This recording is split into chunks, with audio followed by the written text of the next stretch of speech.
Thank you guys so much for being here today. Welcome to not the Variant office, but the space that we're using for today. I want to thank everyone for coming out here on such a crazy warm day. I know that maybe the journey was not the most comfortable, but now you're here, and this is going to be the highlight of NFT NYC, so it's wonderful to have everyone. So we're going to be having a conversation today about how AI is impacting crypto and the creator economy. And we're going to be exploring questions about provenance, authenticity, creator livelihoods, artist consent, and much more. And here to unpack all of these topics are these esteemed panelists. So we have Simon from BottoDAO, Sasha Stiles, who is an artist and researcher about AI, as well as Tiago from WorldCoin. And in a moment, I'll have them introduce themselves. But the reason why we're hosting this discussion today is because Variant has been extremely excited about the growth of NFTs and more generally the intersection of crypto and creativity for a really long time, for basically as long as the firm has existed. A little known fact is that Variant is actually the owner of one of the first pieces of AI art on Ethereum, on the blockchain. In January of 2021, we purchased Robbie Barat's AI-generated nude portrait number 3 for about $95,000. For those of you who aren't familiar with what this is, Robbie Barat is an artist and AI researcher who, when he was 17 years old, fed a bunch of nude portraits into GAN, a generative adversarial network, and generated AI-based nude portraits from that. And what resulted from this are a series of artworks that kind of resemble human nudes, but look honestly quite surreal and weird. There's limbs growing out of different places. They look like weird blobs of flesh. And we collected one of these pieces because we felt that this was really a groundbreaking moment in the history of NFTs and in the history of AI art. I share this story really to emphasize that we are super interested in the frontier of creativity and innovation. And so I'm really excited to be having this conversation with everyone today. And by the way, I'm Li, in case you didn't know that. I'm one of the general partners at Variant. All right, so let's get started.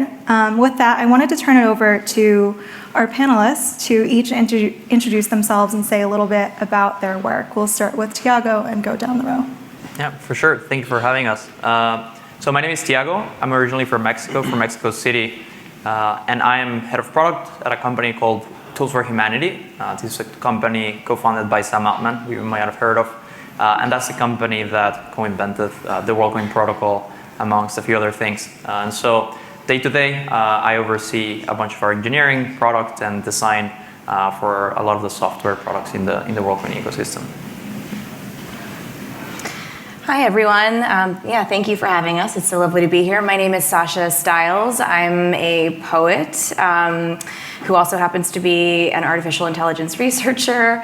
Strangely enough, I'm also a visual artist and do a lot of work that integrates text and technology. I'm really a lifelong writer, and I've spent most of my career really writing in a more analog sense. But for the past 10 years or so, I've gotten very, very interested in thinking about language and poetry as a code, as a kind of technology, and from that standpoint, integrating various tools, various advanced tools, including artificial intelligence, into my practice.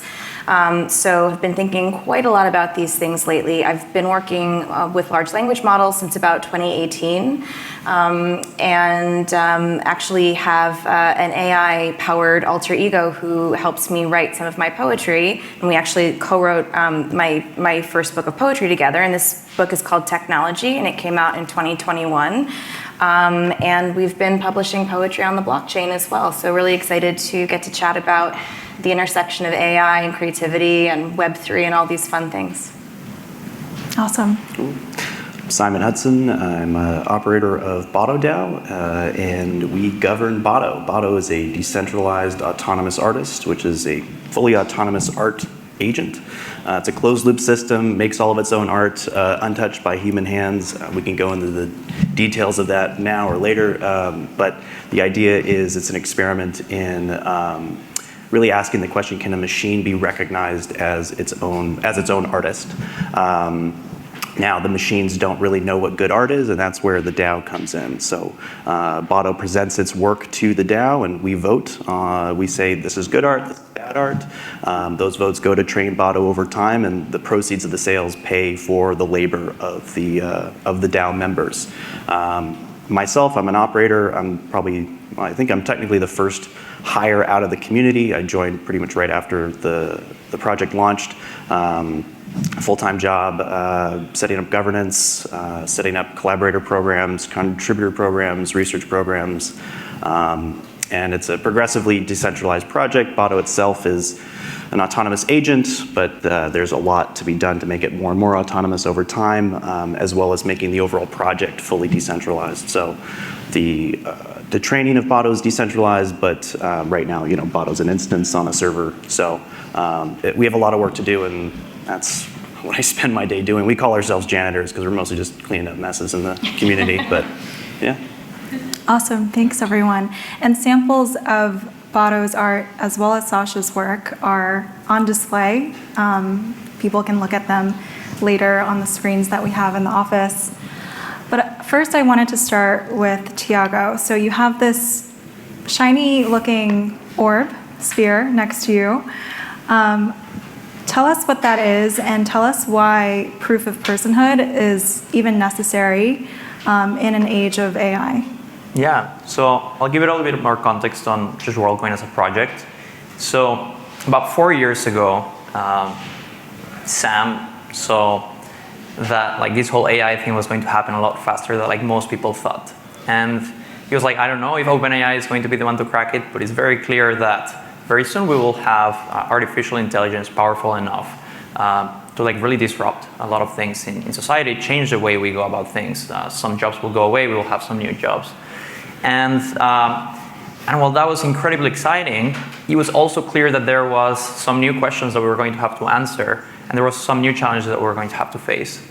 And so WorldCoin as a project, really its premise is saying, okay, how do we address these new questions that come up in a world with really advanced artificial intelligence? So what specifically are some of these questions? Well, first of all, how do you make sure that every person has equal access or fair access to these really advanced AI systems, right? It's gonna suck if a few people get to access AI and other people don't, because then there will be just a huge wealth divide. Even taking that democratization further is, well, how can you start thinking about decentralizing governance of these systems, right? When they get so big and they're so important for our day-to-day lives, is there a way for not one person or one company to control them, but actually people to help control and govern these models? Also things like, well, all of these economic benefits that get generated, how do you distribute them more fairly across society, right? And partially also to make that transition smoother, right? That's where things like UBI might come in, but there's a bunch of other things you can do. And then lastly, in a world where everything can be faked, or everything can be generated, how do you know who and what to trust online, right? When you see 20,000 accounts, are those 20,000 real people, or are those one person in Russia with 20,000 bots that's just trying to push some opinion, right?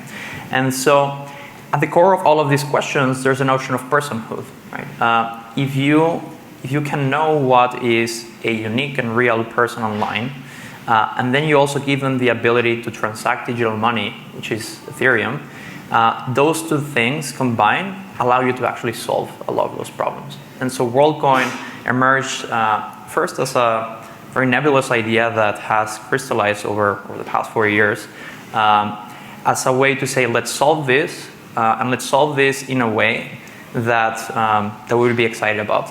And so what does that mean? At this point, and I think I tweeted about this recently, it's really obvious, or it's really clear that we will need some sort of proof of personhood. The question now is will that be decentralized? Will it be privacy preserving? And will it be open source? Because there's also governments will build their own systems, private companies will build their own systems. And what we really think is that just as AI might be too important for one person to control, the same applies to infrastructure like WorldCoin, right? And so WorldCoin is it's basically like a really large network of real people. And it's a protocol where people can get verified in different ways. The flagship way of getting verified today is this device called the Orb, but you can think of this as like us bootstrapping and building the first verification mechanism, just as we've built the first client that supports it. And then the way you actually grow this system is by giving away its ownership, right? And so you as a person join the network, you get ownership in the network, and that's what gets it to scale. So that's what we're up to at WorldCoin, and we can talk about why and like the effects of that proof of personhood in a bit. Yeah, so I'm hearing that really in the future, when everything can be faked, when all of these creative works can be created through AI, you need some mechanism to tell what has actually been generated by a human person versus by a machine. And Sasha, I would love to hear your thoughts on this topic, especially since you as an artist have co-created work with AI. Your book was co-authored with GPT-2 and GPT-3, which are the precursors to ChatGPT. And so I would love to hear your view on this topic of that distinction between human creation versus machine creation, and how you think human art and creativity is going to evolve in this age of AI. Yeah, small question. Well, I want to start by saying that I'm coming at this from the background of someone who has studied literature and language, not computer science. I'm not a coder. I'm not someone who really has been steeped in this. So I really came to a lot of this through my curiosity about what technologies like AI kind of represent, maybe in a more poetic sensibility, and have kind of been drawn into the mechanics and the inner workings of it through that. I think in the beginning, one of the things that I was really intrigued by is the idea of being able to sort of set my own understanding of myself as a writer, someone who I think is kind of someone who lives in my head and has my own thoughts, and I'm able to create original ideas. That versus being able to tap into a mind that is really representing a collective consciousness, that is a hive mind, that is representing not only input from people all around the globe, but also literature throughout various time periods, and just vast quantities of information. And just thinking about me as a little writer over here, and then being able to have all of that at my fingertips. And so that was sort of something that I was very interested in the beginning, and it led me to think quite a lot about this idea of originality, versus there's so many words to offer as maybe the antithesis to that. But when I started using these tools, I would write things with AI, take them into poetry workshops, take them into editors and my mentors and my peers and all that, and they would kind of say, well, this isn't poetry, this isn't literature because it's not original. This isn't, it's not yours, and therefore it's not valid. And so I was getting a very sort of definitive feedback there from folks who were saying, because it is sort of a compilation or an amalgamation of ideas, that it sort of can't sit alongside what we think of as valuable poetry or original creativity. And I have always really bristled at that, I think on the one level because my personal experience working with these tools has been that a lot of the output to me, and increasingly I think to readers that I'm hearing from, it is actually striking them as real poetry. It's profound. It's doing things that are similar to what human language does to all of us and has done for a long time. So I think just on that anecdotal evidence, there is something there that that is important to consider. But I think coming from my point of view as someone who's studied language and literature and comes from that academic point of view, I'm also kind of thinking about AI and training data sets and this compendium of language kind of as the equivalent to canonical information, canonical texts, and thinking about how I as a student of literature have all these really important touchstones in the canon that are kind of available not just to me but to all of us. We think about things like Dickinson or Shakespeare or fill in the blank here, but these are all things that are sort of available to us, and whether or not I as a poet am consciously grabbing from Whitman or from Octavia Butler or whatever, these things are in the ether and they're part of culture, so they're informing me, they're informing all of us in different ways. I just think that both in practice and in theory, that to me feels very similar to what is happening when I'm working with AI as a writer. I'm tapping into this this vast brain that knows all these things in a way that's not too dissimilar from how I've actually written my entire life, which is contrary to popular thought, not as a solitary writer locked in her room, being touched by the muse, but actually as someone who's been absorbing information all my life.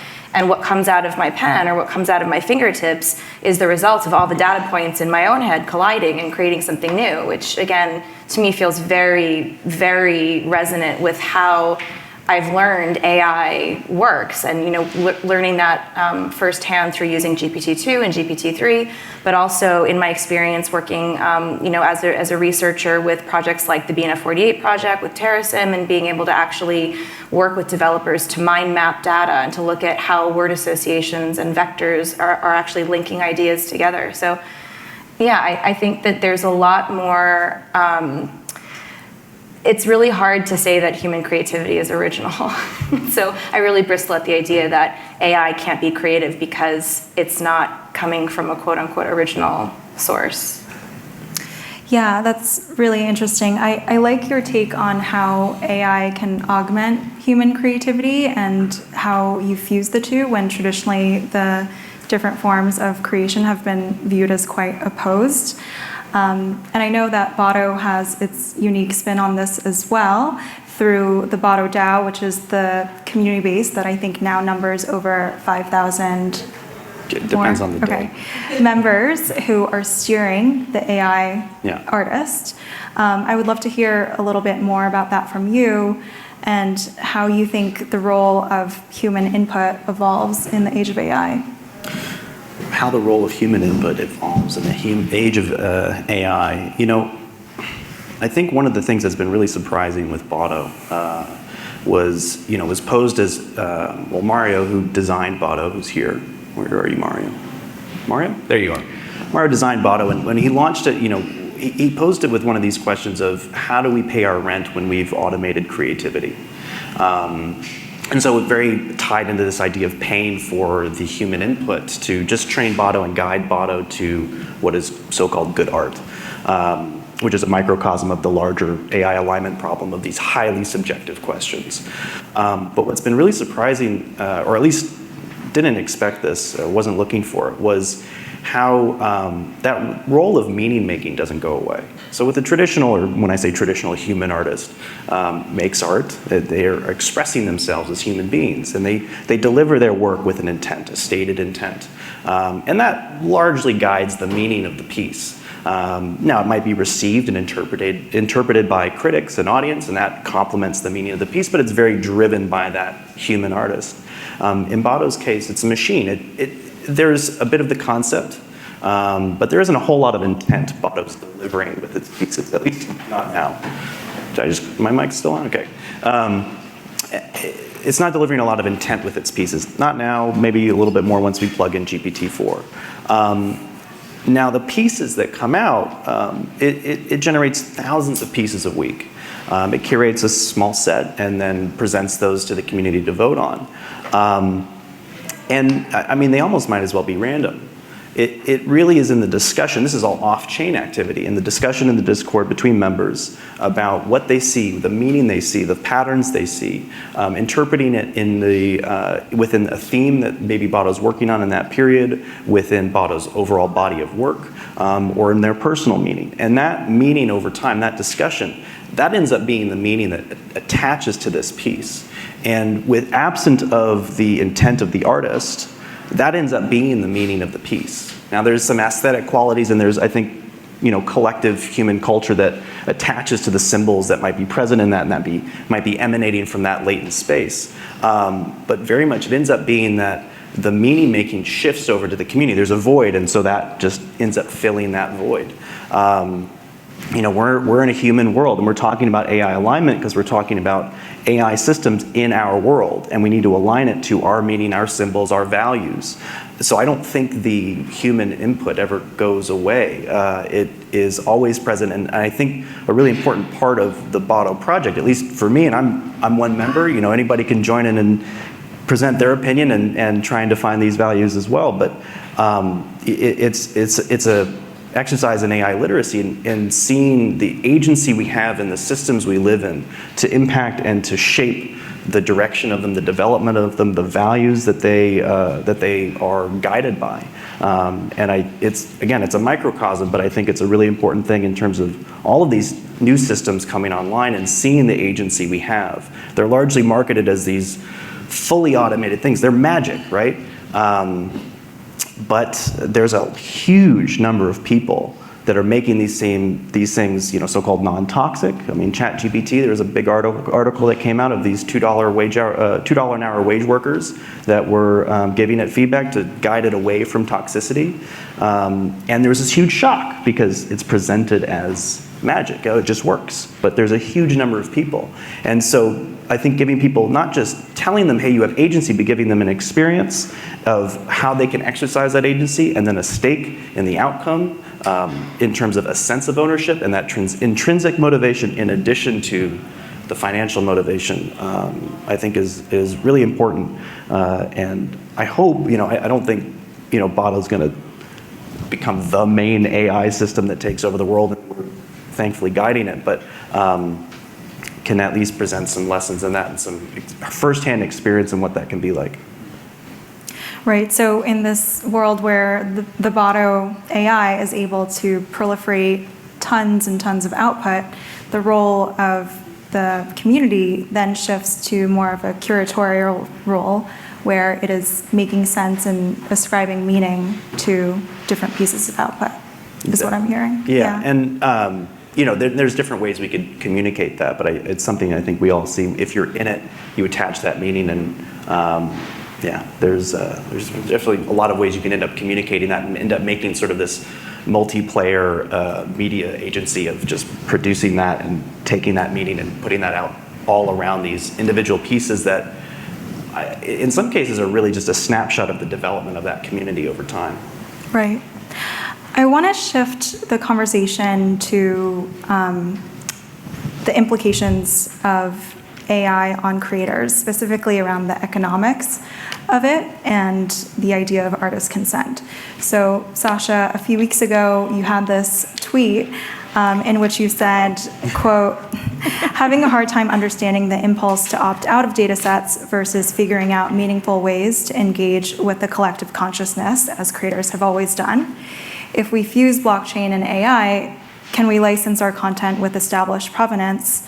Would royalties for something like this be a kind of universal basic income? So obviously there's a lot of controversy going on right now around what value accrues to artists versus to AI companies and these systems. So yeah, I would love to hear you unpack that tweet for us. What is the right way for artists to be thinking about these AI systems and how it's going to impact their livelihoods, and what is the right way to route value back to them? Sure. I love when my tweets come back to haunt me. I should really be more careful.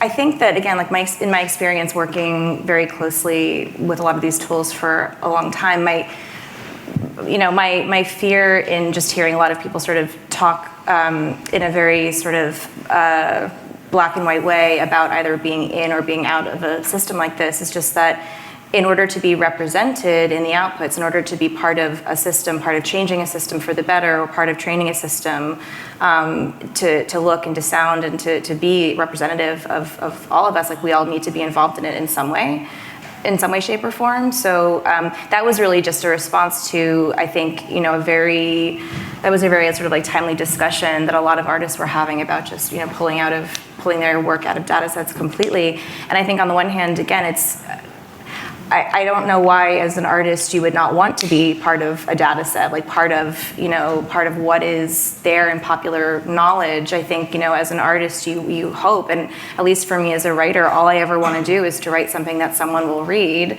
So the last thing I want to do is sort of pull that out and make it not available to these systems to create text. So I think for me it's thinking about then what is the right way to both sort of bring data into a training set like that in a responsible way, so that it both represents all the things that it needs to, and that it's also, obviously compensating or remunerating or in some way kind of acknowledging the people who have been part of creating it.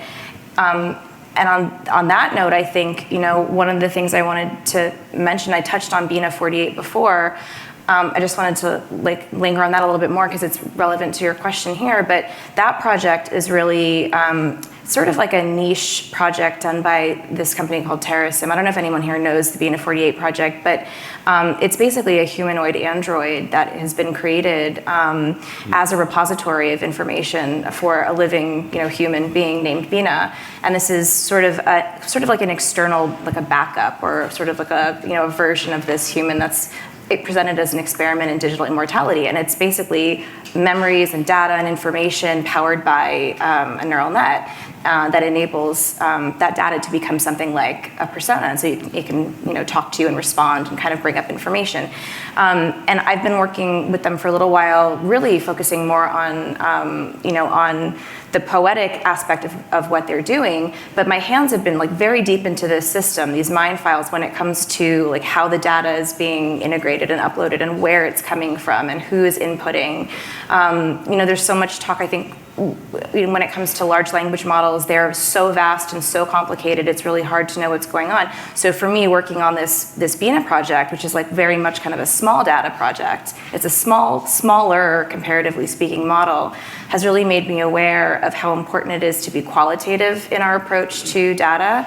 And I think there's something of that also in this question about how to tie this in with the folks who are contributing to the system. It's both kind of having some kind of a roadmap for what's important to integrate into a system, not just kind of going through and scraping the internet willy-nilly. And a lot of my work has also been about the results of that kind of an approach, where you need to have quantity in order to power language models to do what they need to do, but there's so much garbage that gets into the mix, and that comes out all the time. And I've tried to surface that in a lot of my poetry too, just to kind of show, how all of that can happen for better or for worse. I think there has to be some sort of more qualitative approach, and I don't think any of us have a solution for that now, but figuring out how to preserve the vastness that enables the systems to work effectively, but that also is much more thoughtful and qualitative and curated in a way. And when I talk about working with AI systems like Bina, I actually don't call it training, I call it mentoring, which I don't know is, it's maybe not scalable for some of the massive systems, but I think it's a really nice way of sort of differentiating between just kind of ingesting data and taking a more measured and creative approach to how that works. Yeah, something that you had mentioned to me both on the phone as well as in this particular tweet that you had written is the idea of how we could create something like a universal basic income for artists whose data is being contributed to these models. And I know that a lot of the origin story of WorldCoin is around UBI and how can people pay their rent, support themselves in an age where potentially productivity is being done by AI. And so, Tiago, I would love to hear your thoughts on, how the economics flow back to contributors, back to the artists who are contributing data to these large data sets to create these AI models, and how could crypto help route value back to all of these participants? Yeah, it's a really good question.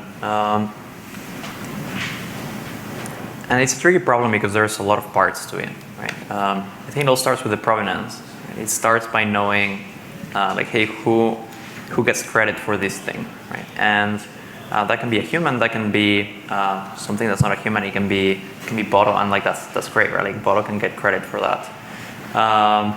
But I think the first thing that we need to figure out is, okay, how do we sign these pieces, right? So that when you are training on them, then at least you know what went into it.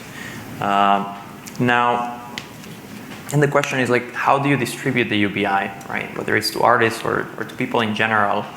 there's a bunch of challenges. There's a challenge of the money side of things, which like crypto is fortunately getting closer and closer to be able to solve, which is, well, how do you make this money programmable? How do you move really small amounts of money in a way that is efficient? How do you make all of these things automatic and trackable and, very importantly, trustless, right? And the solution for that is, fortunately, neither at WorldCoin or at other companies today or other projects, we need to reinvent that. There's been like 10 or close to 15 years of work at this point in crypto to make that happen. And at this point, it's just scaling and making that really cheap, and then getting adoption, right? And so one of the things that we focus a lot on is not just giving everyone this self-custodial ID, but also self-custodial wallet, right? Because we think it's very important that everyone is able to receive that. And then the second piece is, well, how do you prove that you're eligible for that given UBI, right? Some UBIs might be, the requirement is you're a human, right? Other UBIs, it might be like, hey, you contributed to this data set, or you're from X or Y country. And so we don't think a lot about the rules for that. I think other people are much better suited than someone like myself to think about, well, how should artists be compensated for X or Y piece of work? What we want is we want people to give the tools to have those discussions. And so what we're working a lot on is the World ID protocol allows you to make those statements about yourself in a way that also preserves your privacy. And so the World ID protocol allows you to say, hey, I'm a real person and I've never claimed this UBI before, and you don't need to know anything else about me. Just pay it to this address, and next time I want to use a different address. Or I'm a real person that voted on this, or that contributed to this data set. And if you want to reveal what piece you contributed, you can do so. But we think it's also important that you don't always have to. And so we think a lot about that infrastructure that allows, whether it's on the identity side of things, to make statements about yourself, always minimizing the information that you have to reveal. And then also on the financial side of things, just getting everyone to adopt crypto so that you can then combine these two things and you can have these really smart systems. Some might be smart contracts, other might just be triggered by a backend, and like that's fine.